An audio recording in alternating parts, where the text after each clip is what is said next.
The next Lee and Ian podcast is approaching the station. Please step aside.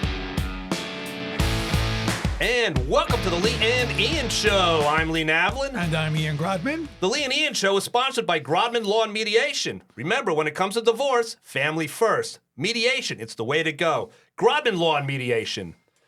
So, Ian, it is officially election season here in New Jersey. Yes, it is. Labor Day is past. We're in election season, big time. So many important decisions to make in November. Of course, the governor's race. That's right. The governor's race is a very big one, very important one. But we also have right here in the 28th District. Yes. The 28th District, which is Maplewood, South Orange, Newark. Irvington, Newark. Right, Irvington. Part of Newark. Yep. Right, and so Hillside and Union County. Hillside and Union County, and we have some candidates that are running for assembly. We have some fantastic candidates running for assembly, one of whom is here with us today. That is wonderful news. Ladies and gentlemen, please give it up for Ian. Yeah, you know what, ladies and gentlemen? It's my pleasure to introduce my friend and Democratic candidate for the 28th Assembly District, Chigozie Onyema. Welcome, Chigozie. Thank you so much. It's good to be here. Chigozie, thanks so much for coming.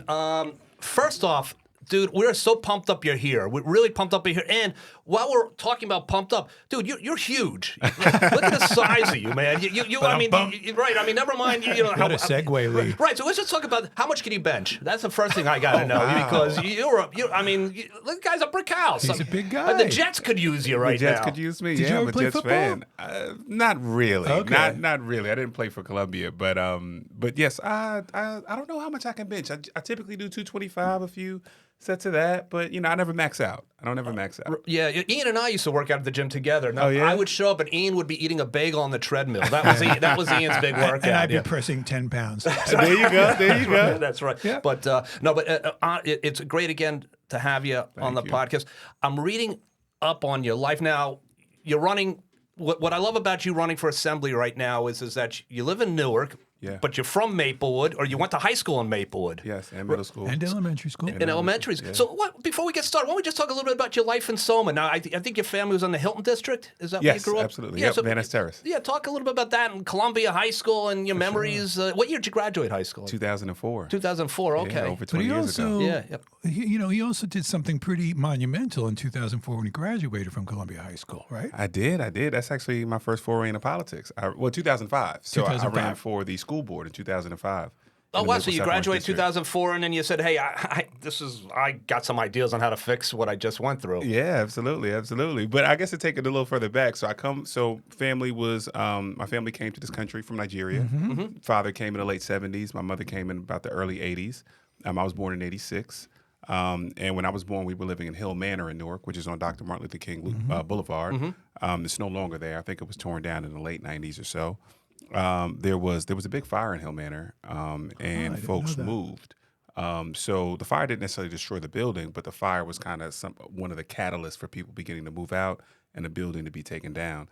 And my family had purchased a home on Van Ness Terrace. And I remember when we were looking at homes when I was young, and the idea of having an upstairs is the most exciting thing in the world. Yeah, absolutely. Yeah. So you went from an apartment house basically to a house with a backyard and Absolutely. Yeah. So Absolutely. how old were you? I was 7 going on 8. I was before my 8th birthday. Okay, yeah. That was similar. I came from right around the same age. I went from an apartment in Fort Lee, New Jersey. We bought a house. It was the same type of thing, and I remember the backyard and and being able to go out by myself. Absolutely. You're right. Same Yeah. here. An apartment in the Bronx on Fordham Road up until age 12 when we Okay. moved to a house in the suburbs. It was a pretty cool thing. The upstairs was the same thing. Yeah, Like, oh, I yeah. get to go upstairs and mom and dad are downstairs. Yes, kind of thing. It was right, very that's right. cool. Yeah, well, we had like a split level, so there wasn't really much of an upstairs. It was like 5 steps or whatever. But nevertheless, so you're in Maplewood.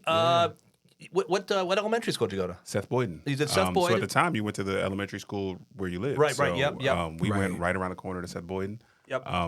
Most of my friends who lived in that area also went to Seth Boyden, so still very close. In fact, just watched the Crawford and Canelo fight with 2 friends from Seth Boyden. Yeah, so you say your buddies are still your buddies. Absolutely. Yeah. And Chigozie is good friends with somebody on our school board now, too, that they grew up together, I right? am. Yeah, Bill Gifford and I. We went to Maple Middle School together. I want to say we met in about 6th grade. Right. And in fact, we ran for school board together back in 2005. Oh, okay. Yeah. All And I want right. to say Bill ran in 2004, the year before as well. So Bill got politically active pretty early. I got politically active soon thereafter. Yep. We ran together. It was just good to see a sort of full circle moment for Bill to get on the board. That's amazing. So you're at Columbia. What were some of your favorite teachers? Easily Miss Cooper, Melissa Cooper. She's a professor right now at Rutgers University. She taught history and sociology back then. I had her my senior year. And Miss Cooper is one of the reasons why I got involved in politics, one of the main reasons, frankly. The tracking system was also always something that concerned me. Right. And I didn't always have language for what was wrong with it, but I did know that I saw everyone that looked like me being grouped in classes that were not the sort of higher level courses. And, you just look into a classroom and based just purely on the demographics of that classroom, you could tell what level it was. And she's one of the first people that gave me language to understand what was happening, language like class, language like race, and then also language like organizing and politics, which you need to use to change anything, which for me was the catalyst to say, you know what? When I learned that the school board is where they made those decisions, I said, oh, well, how does one get on the school board? She said, you got to run for office. Yeah. I said, let's do it. That's 10 great. petitions, I can That's do great. it. I remember. Yeah. I think I voted for you. I hope so. Yeah. There you go. So what you've done, so you end up going to Essex County College. Yep. I didn't get into college. To get an AA. Yeah. And then you go to Howard University, Best experience of my life. get your BA. Yeah. And then you said, I'm going for my JD at New York University, and There you you became go. a lawyer. I did. So this was no easy road for you. I mean, you had to get the you had to go to community college. Yeah. I mean, that was that a challenge in and of itself? Did you know you wanted to be a lawyer? You know, I mean, No. was that something maybe you thought to help you get into politics? Well, yeah. No, not at all. So when I went to Essex County College, the truth is I didn't get into college at the time. I was not the best high school student, believe it or not. And so I had to go to community college for a couple of years. I mean, I guess I could have gone from one. I ended up completing it. Sure. And at the time, I was just enamored with the idea of being an educator. Right. So Melissa Cooper so inspired me that all I wanted to do was be a classroom teacher. So I planned on being a history teacher just like her. So once I got past Essex County and I went to Howard University, I majored in African American studies. And we took a summer study abroad to South Africa. Right. And in the summer study abroad in South Africa, I was really weighing what I wanted to do next. Actually, at that time, said, oh, maybe I'll do like a PhD and be like a college professor instead. But I had a professor, Greg Carr, who is probably one of the most brilliant people I've ever met in my life. But he had actually invited me to think about doing both a JD and a PhD because he had done both. And I was also inspired by, learning more about Mandela and Robert Sobukwe and Steve Biko and just folks who are really trying to reimagine their country and thinking about the ways in which the law might help you do that. Sobukwe in particular inspired me. He's somebody who was incarcerated and pursued a law degree at the same time. And so when I came back, I decided to sign up for the LSAT, took the LSAT, and did well enough to get a few as schools. they say. Yeah. I'm just looking at. I mean, you've received numerous honors for advocacy and organizing, including 40 under 40 recognition by the National Bar Association as one of the nation's best advocates. Yeah. That's pretty intense. I That mean, is. I don't know what they were thinking, but they decided to give me one. But when you start getting the awards at a young age, you know, Ian, right? Yeah. I mean, I'm going to be 60 in a couple of years. I still haven't won an award yet. So I'm way ahead of you. So, Chigozie, tell us a little bit about some of the things that you advocated for, right? It's great that you've been recognized for your advocacy work, and I know some of the organizations that you've been involved with. But to let people in Maplewood and South Orange who are listening to the podcast, talk to them a little bit about some of the things that you have advocated for, because you are a really good advocate, right? For sure, And we want to sure. know about that. Yeah. So after education, so I spent a little bit of time working on the tracking system piece, trying to run for the school board. But once I graduated from law school, it was at the same time that Michelle Alexander's book, The New Jim Crow, came out. And so we have folks, in law school thinking about being public defenders, thinking about the criminal justice system, thinking about how we might reimagine the criminal justice system so that it doesn't reflect what Michelle Alexander calls as this sort of new Jim Crow, right? This system that debases a particular group of people. And so I decided to begin my career at the New Jersey Institute for Social Justice. And so we start to work on criminal justice reform. The bill that we end up getting passed is called the Opportunity to Compete Act. But the idea was we were trying to ban the box on employment applications so that folks who have criminal convictions who are returning home don't have to check a box saying that they've been convicted, get their application thrown out, and just simply don't have job opportunities.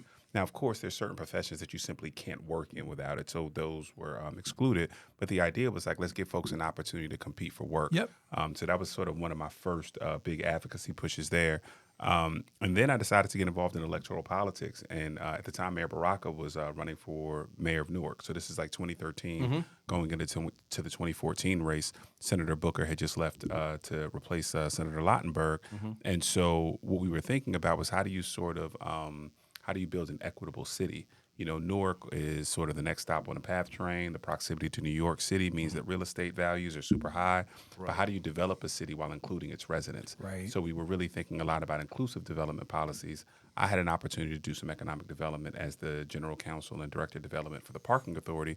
But more broadly, we were trying to figure out how do we keep people in their homes? How do we make sure that rent prices don't soar?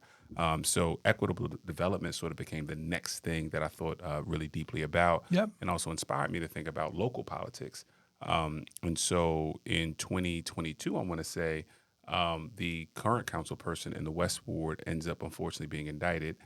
He holds on to the seat till the end of his term, but it means that we're going to have a new council person. And so I'm looking at the West Ward juxtaposed to the rest of the city. And you feel like the West Ward's really being left behind. Right. It's one of the wards with very few comparative advantages. It's not downtown. It's not. It's not close to the seaport. Right. So there's no real industry there. It's a largely residential ward. You have blocks we call the number blocks that in many respects have been hollowed out. So you have all of these empty lots. And so I thought that maybe there was something I could offer. Sure. And so I decided to throw my hat in there and run for office there. And so we thought a lot about equitable development in terms of whether it's community land trust, just like kind of how do you think differently about cooperative development projects? How do we think differently about development and think differently about the economy as well? All right, investing in the future, so to speak. Absolutely, absolutely. And also making sure that it's not just a handful of people who own the future, right? To say that we all deserve to own the future. Right. We all deserve to make decisions around the economy. And in order for us to do that, we have to experiment on a local level to see what that might look like. So that was a part of the reason why that was kind of part of what we were trying to campaign on there. Sure, which making housing affordable for working families. I know that's one of the things that's very important to you. It sounds like this was kind of in the wheelhouse in your thought process there. Definitely. Public safety. I think you've been a big advocate of reimagining public safety. Yes, I have. Obviously, always in the news. Dangerous times around the country. We're not immune to a it. Perception of dangerous times. Dangerous times, yeah. I mean, it depends who you're talking to. Yes. Talk about public safety. Yeah. So, I mean, after George Floyd was murdered tragically, I think there were so many different conversations about public safety. You have folks making calls to defund police. You have folks making calls to think about alternatives to policing. You had folks thinking differently about what it means to have a public safety ecosystem where residents have an opportunity to choose who they might want to call if there's acts of individual violence. And then you have this sort of broader piece where folks are thinking about like, what does it mean to be safe, right? So being safe from physical harm is one form of safety. We just talked about affordable housing. Having access to housing is another form of safety. You know, I'm on a board of MEND. Having access to food is a form of safety. So we were trying to think more broadly about this idea of safety, thinking more broadly about what it means to sort of have individual violence versus institutional violence. And so we actually facilitated lots of conversations. We did these things called Politics in a Park during COVID. Couldn't be indoors, so we went to different parks. And we would facilitate conversations on any number of things, whether it was housing issues. We had a specific one focused on public safety where we talked a little bit about how might we solve issues differently, right? So something really simple that came up was like, okay, maybe instead of involving police in traffic stops, what if we had like a parking authority type force that was involved in traffic stops where people did not carry weapons, for example, right. So that it was less likely to lead to a dangerous outcome. Right. And folks like contributed such brilliant and beautiful ideas. And what it told me was that we just need to be more thoughtful about bringing the public back into public safety. Folks should have a choice in how public safety dollars are spent, how we think about public safety. And when I ran for city council, part of what we called for was participatory budgeting. What if we took a certain piece of the public safety budget, invited the community to say, hey, here's how I'd like to spend this money. Amazing. So that we're all a part of this conversation. So it's not less public safety, it's just more voices Absolutely. discussing public safety. Absolutely. And reimagining public safety, right? Like I'm sure you know, Chigozie, in Maplewood we have 2 social workers who work with the police department, right? Because a lot of the issues that the police department might be called on aren't necessarily your typical, you need a police officer with guns drawn, right. To come into the situation. Right. A social worker might be the most appropriate person to help with what's going on. Exactly. So, yeah. Yeah, to say what's bothering you, Right. what can we do, Right. right? As opposed to There come are with us. better ways to handle Yeah. these issues. I was on a call recently was criminal and social justice call, and there was a lot of talking about access to housing, access to food, exactly what you're saying here today, Chigozie, as a form of safety and what that means in terms of public safety. And it's really a very smart way to go. Now, Chigozie, in Soma, if you go onto the social media sites, they're talking about everything, but always at the top of the list is transportation, the trains. Yeah. I know investing in reliable transportation infrastructure, top of your list of to-dos. Absolutely. I think that, getting people and goods from place to place is like a core function of how we're going to like thrive as a state. So transportation, whether it's Soma or any of these sort of train towns, is a real thing. I think that the state hasn't really done a good enough job funding the New Jersey Transit. I know over the course of the campaign, folks talked about different ideas. I know folks talked about taking resources from the corporate business tax to make sure that they funded New Jersey Transit so that there's a reliable source of funding for it. I believe there was a bill passed in order to do that, at least in this cycle, but I think a dedicated source of funding is going to be really critical to making sure that we keep New Jersey Transit funded, because I think it's a comparative advantage that New Jersey has, that we have a statewide transportation network that many other states don't have. Part of the reason people move to these parts of the state is because they want access to New York City. And they also just want to be able to move without their cars. So I think we've got to be able to figure out transportation in our state in order to make our state work well. Chigozie, looking at your background, I mean, I don't know where you get the energy. Okay, you're an attorney, Newark West Ward Democratic Committee co-chair. We talked about MEND, the Hunger Relief Network, board member, Ivy League Neighbor Association, New Jersey Department of Community Affairs, Governor Murphy's transition team. Yeah. So what was that like? That must have been interesting. Yeah, transition teams are very interesting. I mean, anytime somebody gets elected, that sort of short period where you have to figure out what you want your administration to look like is it's a really important period. And I think there's sort of this contest for power, right? Like ultimately, who you elect is important, but who they put in their administration sometimes is just as important. Sure. And so, I think there were all these different conversations about who might be in the Murphy cabinet. Similarly, I served on Mayor Baraka's transition team. There were all those conversations about who he might put in his cabinet as directors. I think one of the things that Murphy did a great job of is he had one of the most diverse cabinets in state history. And I do think that it's important that our cabinets both look like the state of New Jersey and also reflect and ideologically sort of reflect the state of New Jersey as well. Yeah. So to me, New Jersey is a blue state. It's a progressive state. Yep. Right. And I think we should own that and we should live into Absolutely. that and govern in that way. Now, you've worked with Baraka. Talk a little bit. What's he like? I mean, I thought the guy when he was running, I thought he had a great chance to be governor. Things, He doesn't smile. Yeah, he's got a lot on his mind. But what kind of I think he's done wonders in Newark. I think he's been a great mayor. He's talk a little bit I'd say about Baraka's that. brilliant. I think that's the first thing that comes up. I mean, he's brilliant. I think oftentimes when somebody like him speaks, and he speaks so eloquently with passion and he's sort of quick on his feet, folks sort of think it's just this innate quality. But to me, what it means is that he's probably studied more than most of us, right? So he's able to pull from something because he's probably read more than most of us, because he's thought about the problem in a really deep way. So I think brilliance is the first thing that comes to mind. And also somebody who's like just spent a lot of different time in leadership positions. He's somebody who he was a principal of a school, and you can imagine what it's like to be a principal of a comprehensive high school in Newark. Yeah. So you've confronted any number of challenges there. He served on the city council as well. He's a resilient person. He ran for office, I want to say, for the first time in '94 for mayor. And then every 4 years thereafter till he won the council seat in 2010 and then eventually won a mayoral seat. So he's somebody who's taken some losses on the chin and kept going. Yep. And I thought he ran a really progressive and thoughtful campaign for governor. You did. Yeah, absolutely. Came in second place and really, galvanized and excited people up and down the state. So I do think he's an incredibly impressive person. Yeah. Yep. And he's an artist as well, is an right? artist, I think right. that's an important thing when you think about how somebody thinks, how somebody approaches the world. The fact that he's an artist, I think, really is important. I don't think people give enough credit to that as well. I think that's right. I think that's right. And I think having an artist as a mayor is a special thing. I agree. I remember years ago when Uber was first kind of starting to spread their wings, so to speak. He was one of the first mayors I know that kind of in the country that kind of said, "All right, you're going to come here. Here's how you're going to do it." Yeah. And I remember that. And Uber at first was like, "We just do what we want," but they actually said, "All right." They sat down with them, and there were rules in place with He's a force to be reckoned with. with pickups and drop-offs in Newark Airport. And if taxis have to pay for medallions, I mean, maybe Uber might have to also, Right. I think everybody needs to be. It has to be an equal playing field. Yeah. I think technology is going to change, and I think we should embrace the technology that the Ubers and the Lyfts of the world bring. And I think we should level the playing field so that folks who've already been in the industry aren't being undermined. And I think, to me, that's like the critical piece of it.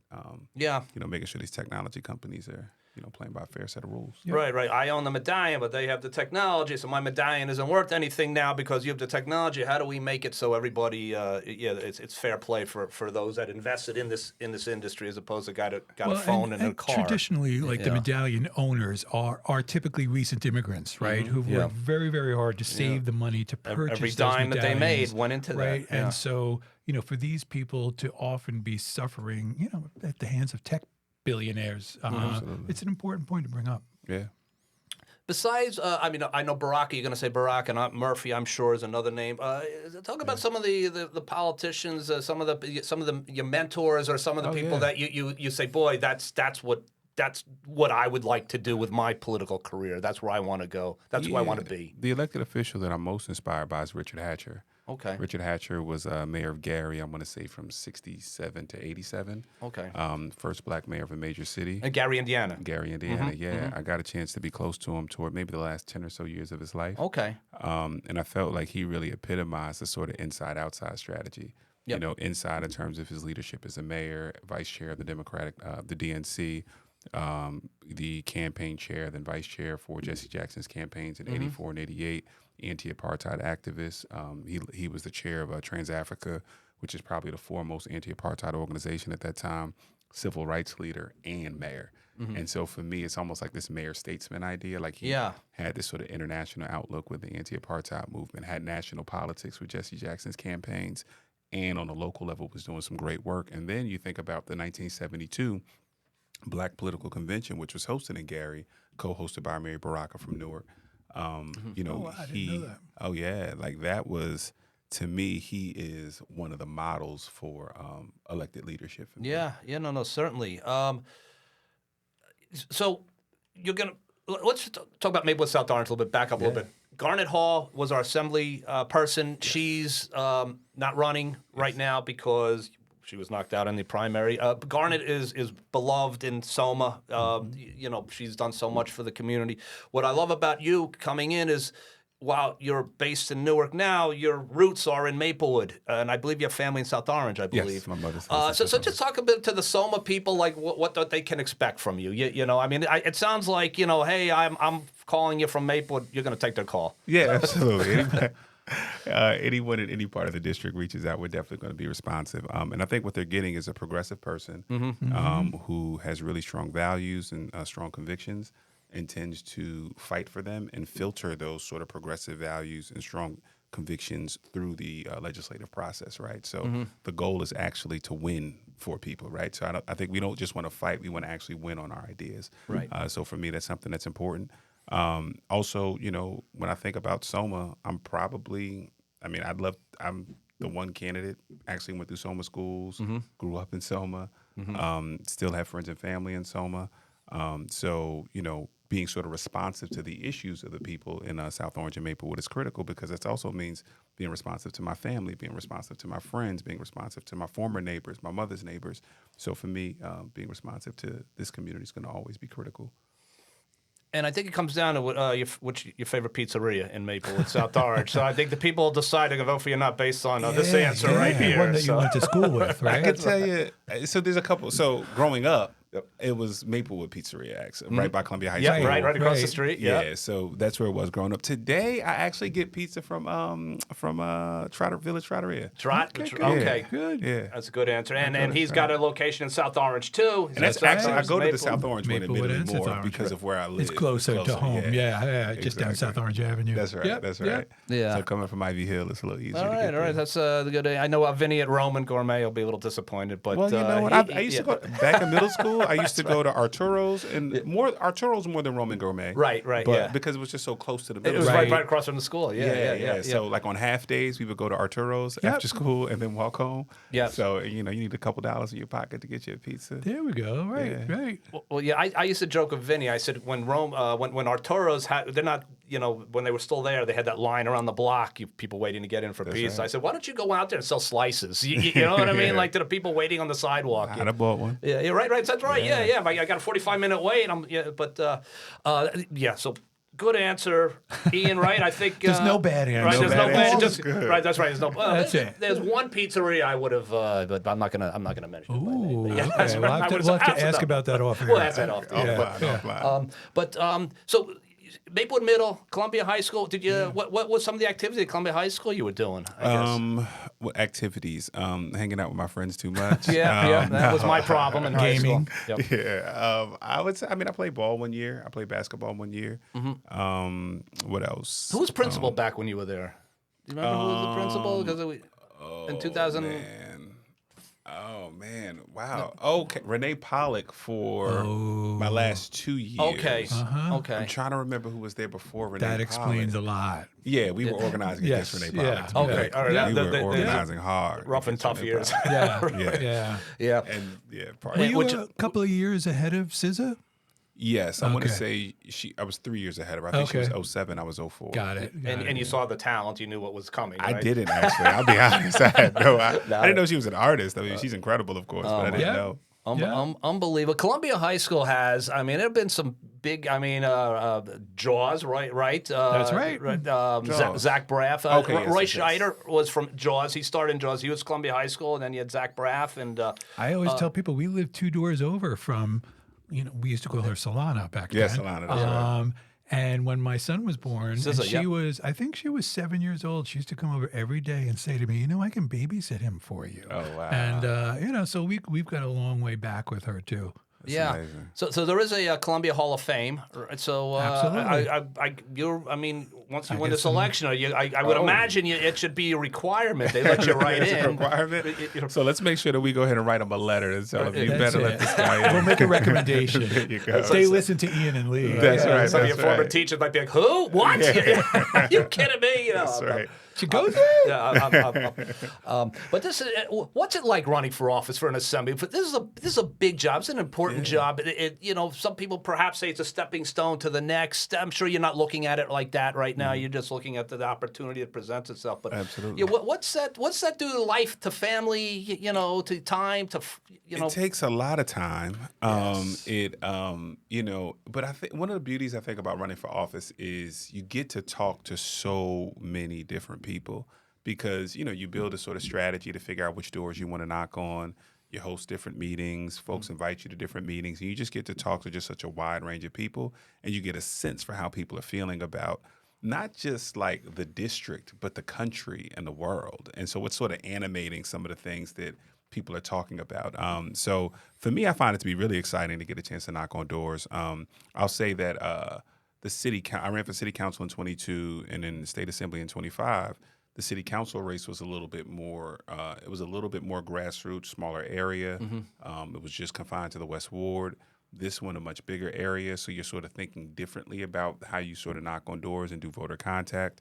But it's been great, and it's been good to sort of to run in a district that really represents all different parts of my life. And I say even Irvington too. Though I never lived in Irvington, I used to go to Irvington every day after school when I was at community college because I used to work at an after-school program at Union Avenue Middle School. Okay, yeah. With the state's NJ After 3 program. So it's just a big part of I would come down Springfield Ave from Essex County College hit Union Avenue Middle School, and then go home afterward. You're right. You get a feel for that community. You understand the people's needs in that community, and that just helps grow your understanding of things you're going to need to do. Absolutely. You know, I don't know how much time we have left, but I was at an event recently with Chigozie, and it was a small number of people, there may be 20 people there, and I was really impressed by Chigozie speaking about what's important to him in this election, what's important to him in serving.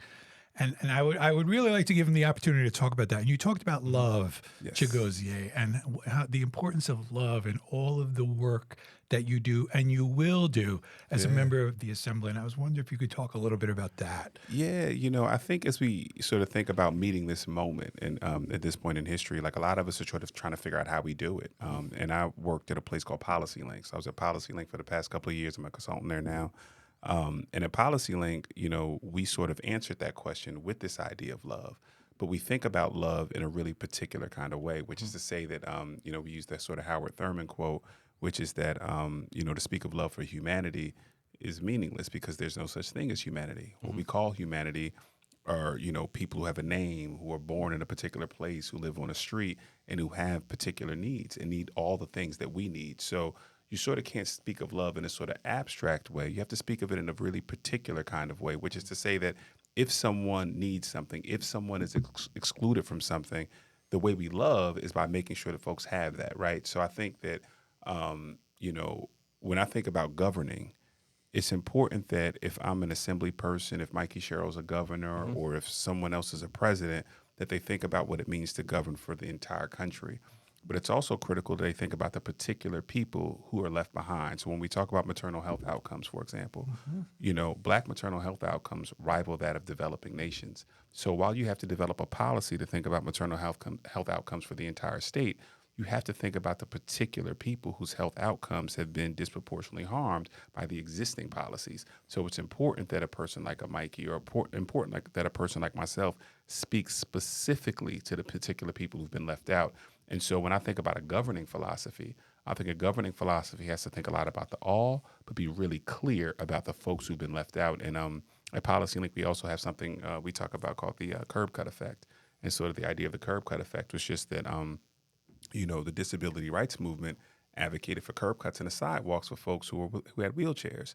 The reality is that while that was designed to specifically help people who had different abilities, it benefits all of us, right? So it benefits all of us because if I'm dragging a piece of luggage, I benefit from that curb cut. If I'm a young kid riding my bicycle in Maplewood, I benefit from that curb cut. If I'm a mother pushing a stroller, I benefit from that curb cut. So when we do things that are really designed to help the most impacted groups, it ultimately serves all of us. And I think to me, that's the governing philosophy that we need in this state. And it's also the governing philosophy I think we'll benefit from as a country. Talking about Mikey Sherrill, your thoughts on the upcoming gubernatorial election? It's tight, the poll show it's tight. It's have you met Mikey? Have you? I have. What's your thoughts on her and what's your thoughts on her campaign? Well, one, I'll say it's tighter than I'd like it to be, and I'm definitely supporting Mikey Sherrill, and we're going to make sure we do everything we can to ensure that she wins the race. My thoughts on her is that when I had a chance to sit down with her one-on-one, we had breakfast one day. She was an incredible person. I thought she was kind. I thought she was generous. I thought she was thoughtful. We talked about different policy ideas. She asked really good questions. So I think she's the kind of human being that we want in the governor's office. And when I also think about voting, to me, voting is always a strategic choice, right? Where I'm always trying to elect the person that's going to be best for me and my coalition to push. I see myself as a part of the progressive wing of the Democratic Party, right? Okay. And I think in that wing, I think we have to elect folks that we can push. Oftentimes, we might not get the exact candidate that we want, right? So you think about New York City, they're fortunate enough, in my opinion, to get a Zohran Mamdani. But we're not going to elect Mamdani in every single part of the country right now. But what we can do is elect leaders whose coalition we can be a part of and who we can push. And I think that it's really important that we sort of treat voting, I think, like these strategic choices. And, I talked a little bit about being inspired by Richard Hatcher, but I'm always inspired by movement leaders. Right. I'm inspired by people. We talked a little bit about Mandela, Mary Baraka, different folks. I'm inspired by movement leaders. And I think those movement leaders have always sought to push those folks in power. So for me, I see my role, no matter who's governor, is trying to push that person in power, but I'm also clear that Mikey Sherrill is the candidate that I can best push toward the things that I want. So that strategic choice is important for me. That's great. Yeah, I think you feel the same way, Ian, right? I think Yes, when we've I talked do. about Mikey Sherrill. Now, many years ago, I think this is going back to 2010, I actually ran for Maplewood Township Committee. Oh. I ran, I lost, and I said to Ian, who was the head of the Maplewood Democratic Committee I at hope the Ian time. supported you now. Well, we Well, I didn't that year. he did. I'll be honest. Yep. We didn't know each other that well, but that's how we became friends because I said to him, what do I got to do to win this? And he said, well, you have to get some endorsements. And I said, well, will the Maple Democratic Committee endorse? He goes, no. But Maybe the Republicans. but you have the Working Families Party as endorsers, CWA, Essex County Democratic Committee, New Jersey Education Fund, the LC Education Fund, Union County Democratic Committee. You've gotten so many endorsements. Yeah. Was it a challenge getting those endorsements? Sure. You talk a little bit about the process of saying, hey, here's who I am and here's why I really need your backing. Yeah, one of the things that was most exciting, I think, about this election cycle was that it was the first time that the county Democratic parties, well, at least Essex County Democratic Committee, created a convention process, which means that, so Ian sits on he's the chair of the Maple Democratic Committee. That means that all of his members have an opportunity to vote for who the county would endorse. So I think that convention process was important, especially in a cycle where there's no ballot line anymore, which I love. And then I'd say that the sort of strategy was always to build a broad coalition for me.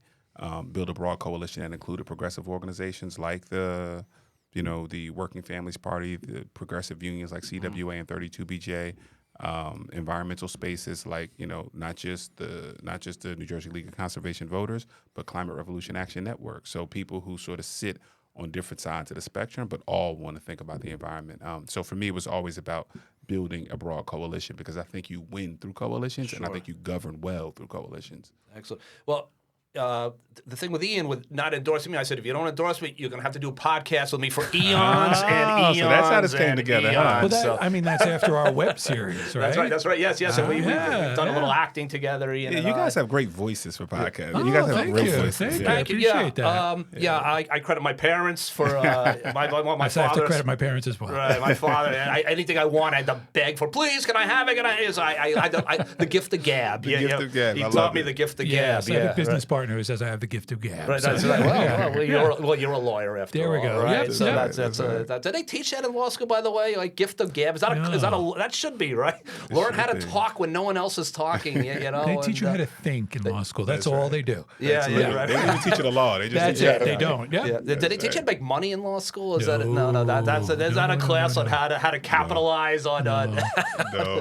I feel like I'd do much better if they didn't. I'm teasing. Same here. Yeah. I was in an Uber a few weeks ago, and he was a lawyer. And he I'm not told me, surprised. he told me he's a lawyer, and it's a because he used to be like growing up, I'd become a lawyer, or a doctor, or a lawyer, and that's great guy. That's why we were chatting so much. Bright guy, But he said this is a little. It's not easy being private a lawyer. practice, and he was doing that on the side. And you know what? The working man. Credit to anybody who. Well, and look at the work that Chigozie has chosen to do in his career, right? He's not chosen the Wall Street path, right? The path, to big money. He's chosen the path to make a difference, right? And a lot of lawyers do that. Absolutely. Yeah. So, Chigozie, for those who are going to vote for you, God bless. But if people want to all donate gonna vote for him. donate to you, where learn more about you, where can they? Yeah, folks can visit the website. My website is Chigozie Onyema. I know that's really easy to spell. .com. And easier to say, right? That's right. ChigoziEonyema.com. My first and last name. If folks can learn a little bit about my background, some of the things we want to do. Folks can also find a donation link on that website. And similarly, folks can also find me on social media through that same, through my first and last name as well. So, And to get a lawn sign too. I ain't get a lawn sign, absolutely. Yep, and- I think I need one of those. Oh, I'd be Yeah. happy to. Do you have some in your car Oh my now? gosh, I don't. I might have to. I have to order new ones. I ran out. That's a good problem. Yeah, that's a great problem. That's a and good they still problem. say Yes. June 10th on them. That's the other problem. That's it. Jane has been putting white tape over Yeah, June that's 10th smart. on her That's signs smart. in That's Maplewood smart. for Township Committee. Right. Yeah. Right. Yeah. What was the background with that? With the June 10th? What? That was the primary date. Right. So that your primary signs typically say, "Don't forget to vote." On June 10th. So primary rather, June 10th. So that just rather than re-up with costs brand new a lot of money to signs, buy right? Just signs. tape it Signs over. are probably the most expensive thing to print in the campaign. Absolutely, mailings and signs. Yeah. Gotcha. Yeah. Okay. That makes sense to me. Yeah, I would just tape over too because I'm cheap. Yeah, that's what I would do. But never mind that, Jeopardy. But I'm still in the running. Or you could cut it off. I guess. No, you can't. Depends Good. on where you put it on the sign. Like if Right. it's in the middle. Yeah. Well, then you need that little the fine print on the bottom, right? Isn't there some type of fine print on the bottom of the sign you have to have by law? You have to- Paid for by the absolutely. committee to elect Chigozie Onyema. Right. Yeah. Rumor has it. I don't know if this is a Chigozie. That one. My signs. The Maple Democratic Committee had found some type of mistake on my signs, and they were buzzing about it. But I was not involved in that. they left it alone because my campaign was I just think that's kind of, My campaign was like the bad Hindenburg. It political was stuff. like I announced I was running, and it was like immediately, it was. Man. I wasn't. You know what the truth was? I wasn't prepared. I thought I would run. I wanted to make a difference, but not really. I just wanted to be popular. I think that's what it was. I just wanted to. it was a courageous move on your part. But you know, I will say that. But you know what I learned? What year was it? This was 2010. You know, so I don't even know. What basically happened was I ran into the guy running, and he got a little snippy with me, and I got a little snippy with him, and he's like, "If you're so smart, why don't you run?" So I'm like, "Fine." And I said, I mean, Chigozie will appreciate. I mean, Lee ran against Vic DeLuca, Yeah. right? I mean, that is Vic, a very yeah. difficult person to run against. Oh yeah, Vic is. I remember Vic growing up. That's Yeah, it, I right? mean, Yeah. So I had no chance. But you know what? I learned first off. Vic schooled me on how to run a campaign properly. I was out of my league, and I realize it now. But what I did was when I was running, I knocked on doors. I was going to bang on doors, and I was going to. And then one of the first doors I knocked on, she says, "Come in." I sat down there, and she started to cry. The woman said she's losing her house. She's struggling to keep her kids in school. They're sophomores and juniors. She just wants them to get through Columbia High School so that they can stay with their friends. And that's when it became real for me. It went from like, oh, this will be fun. I'll be everyone will know who I am, and then it changed, and I was like, oh. She's like, if I vote for you, can you help me save my house? She actually said that to me, and I didn't know that I could do that, but I did realize that if I promised her I would try, I would try. And that's when it became a deadly serious, venture for me to get involved with it, and kudos to everybody, yourself included, who says I want to make a difference in my community, and I'm going to make a difference. So Most definitely, man. and Ian, you've been doing that. For 20 years. I mean, as the Something like that. He's been at it for a while. Now, you were a town committee member, too. So I was on the township committee in Maplewood from 2003 till 2006. Okay. And then we had somebody on the Maplewood Township Committee who moved out of Maplewood. And so he left about 4 months before his term was over. I completed his term. So I've been on the Township Committee twice. Okay, nice. You want to see Ian start to twitch a little bit? What was it? 4 votes you lost by? Was it 4? So I actually somebody was asking about this weekend. So in 2005, in the primary, it was me, Fred Profeta, and Vic DeLuca. And to me, Fred Profeta and Vic DeLuca are probably the best elected officials we have ever had in Maplewood. And these were 2 seats, and for three of us were running for the 2 seats, and I lost to the 2 of them by 6 votes. By 6 votes. I take great pride in that. You should. So, Yeah. No, right. And right. I was a young man at the time. Basically, like you lost to Lou Gehrig and Babe Ruth. Exactly. I mean, basically, That's right? a good way to put it. Yeah, Absolutely. you lost. Absolutely. Right. So, and I lost to Babe Ruth too. When That's I lost right. That's right. to DeLuca. But anything else, Ian? I guess. No, this has been great, Chigozie. Yeah, this has been a lot of fun. We Can't appreciate thank you. having you on. 100%. I'm looking forward to voting for you. Thank you. I And I appreciate don't that. say that to all the. We've had other candidates in here before. I don't necessarily say that, but I'm going to check. And one of the other things. Chigozie is going to be great. By the way, one of the other things is we do have other politicians come in and say, "Hey, I'll talk about this. Don't want to mention that. I'll talk about." It's true. That none of that happened. You just sat down and said, "All right, let's go." You know what I mean? Absolutely. So again, Yeah. I really appreciate that. There was no hidden agenda. Not so, at all. Yeah. So And I look forward to coming back someday. Maybe After you're serving. Yeah. I'd love to come back and Yep. talk to you all. Yeah. You know? okay. Very good. We will have you. Yep. So Ian, again, the election is coming up. Is November 4th. 4th. Yes. Tuesday, November 4th. The Yeah. first Tuesday Yeah. of November. All right, so there's 2 seats up, and so Yes. yourself and also the second seat. There's another Cleopatra Tucker. right. She's So an incumbent. Those are the two Democrats, and you have some Republicans running. We don't, thankfully. Okay. So this should be. This is the most Democratic district in the state of New Jersey. Okay. In the Assembly. Yep. Yeah. All right. So still, though, get out there and vote anyway. We need it, Just absolutely. to say, hey, I've got your back. I'm really excited. I'm really enthused about And you. we've got to get the top of Everybody the come ticket out and through. vote. We You know, need show Cheryl your and Caldwell support for through. Chigozie. We need you. And come out and support everybody who's running. Absolutely. All right. So, Chigozie, thank you so much. Thank you. Thank you, Ian, Chigozie. thank you so much. No, thank you, Lee. All right. Well, you know what? I aim to please. You, right? and you always do. Maybe. Sometimes Yeah. it depends. Depends on the mood I'm in. Yes. Hey, you know what? While we're on the subject, actually, before we go, okay. One more thing. Because I was about to mention my wife. But what's your?